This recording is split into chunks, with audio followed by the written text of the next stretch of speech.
सफलता पाने के लिए जीवन में उतार लेंगे गीता की ये बातें तो कोई नहीं रोक पाएगा आपको सफल होने में।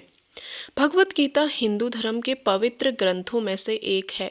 भगवत गीता में मनुष्य को अपनी हर समस्या का हल मिल सकता है।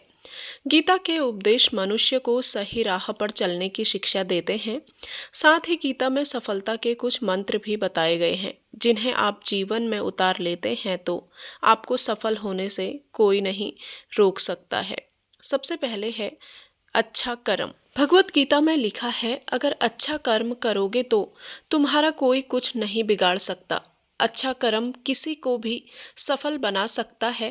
कर्म करो और फल की इच्छा मत करो। नंबर 2, काम को टाले नहीं। भगवत गीता में भगवान श्री कृष्ण कहते हैं कि कभी भी किसी काम को टालना नहीं चाहिए। निश्चित समय पर अपना काम पूरा करने पर ही कोई व्यक्ति सफलता को प्राप्त कर सकता है। वहीं अगर आप हमेशा अपने कर्म से भागते रहेंगे तो भी आप जीवन में सफलता हासिल नहीं कर पाएंगे। गीता में कहा गया है कि यदि व्यक्ति का कर्म सही दिशा में हो तो वह बड़ी से बड़ी मुश्किल का सामना भी कर सकता है। नंबर 3, निश्चित रूप से मिलेगी सफलता। भगवान श्री कृष्ण कहते हैं कि जरूरी नहीं है कि हर व्यक्ति हर काम में माहिर हो, इसलिए अपनी शक्ति पहचानने और उसी काम को करने का प्रयास करें जिसमें आप अच्छे हैं।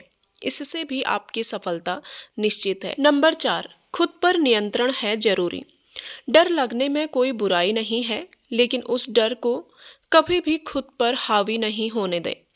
खुद पर काबू रखकर ही सफलता को पाना संभव है।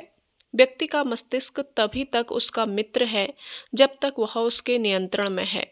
जब आपका दिमाग आपके नियंत्रण से बाहर हो जाता है तो वही उसका सबसे बड़ा शत्रु भी बन जाता है।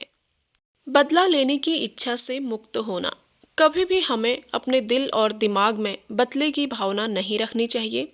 इससे हमें मुक्त रहना चाहिए।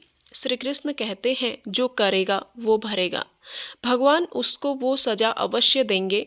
तुम अपना कर्म अच्छा करो।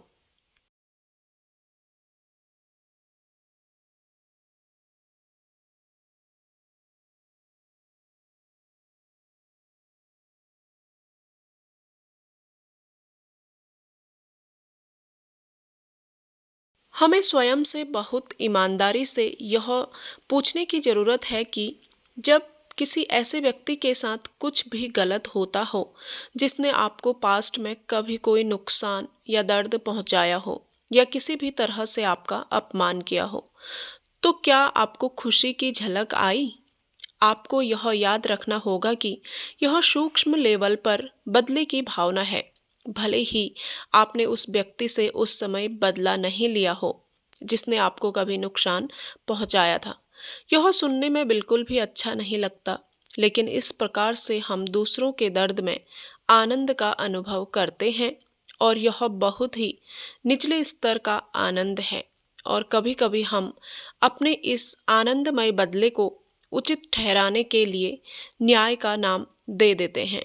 इस प्रकार बदले की भावना के पीछे घृणा या क्रोध की एनर्जी काम करती है। घृणा या क्रोध की एनर्जी काम करती है। यह एक ऐसी अनुभूति है, मुझे वास्तव में बहुत आनंद आया क्योंकि उनके साथ वही हुआ जो उन्होंने मेरे साथ किया था। उन्हें कष्ट सहते हुए देखकर मुझे बहुत खुशी हुई। यही उनकी सजा है।